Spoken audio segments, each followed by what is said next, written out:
വധശ്രമക്കേസിൽ league പ്രവർത്തകന് തടവും പിഴയും.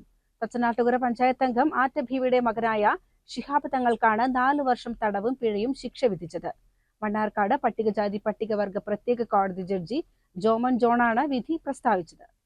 നാട്ടുകൽ തള്ളച്ചിറ പള്ളിത്താഴത്ത് പുതിയ മാളിയേക്കൽ വീട്ടിൽ ഷിഹാബുദ്ദീനെയാണ് 4 വർഷം കഠിന തടവിനും 25,000 രൂപ പിഴയടയ്ക്കാനും ശിക്ഷിച്ചത്. മണ്ണാർക്കാട് പട്ടികജാതി പട്ടികവർഗ പ്രത്യേക കോടതിയാണ് പ്രതിക്ക് ശിക്ഷ വിധിച്ചത്. നാട്ടുകൽ പോലീസ് സ്റ്റേഷൻ പരിധിയിൽ 2016ലാണ് സംഭവം നടന്നത്. തള്ളച്ചിറയിൽ റോഡ് സൈഡിൽ നിന്നിരുന്ന CPM പ്രവർത്തകൻ മലയിൽ കണ്ടത്തിൽ നിഖിലിനെ വാഹനമിടിപ്പിച്ച് കൊലപ്പെടുത്താൻ ശ്രമിച്ചെന്നാണ് കേസ്. സമാന സംഭവത്തിൽ മുൻപ് ഷിഹാബുദ്ദീനെതിരെ നിഖിൽ പോലീസിൽ പരാതി നൽകിയിരുന്നു. ഈ പരാതിയിലെ വിരോധം മൂലമാണ് വീണ്ടും ഷിഹാബുദ്ദീൻ നിഖിലിനെ വീണ്ടും ആക്രമിച്ചത്. നാട്ടുകൽ SI VS മുരളീധരനാണ് അന്വേഷണം പൂർത്തിയാക്കിയത്.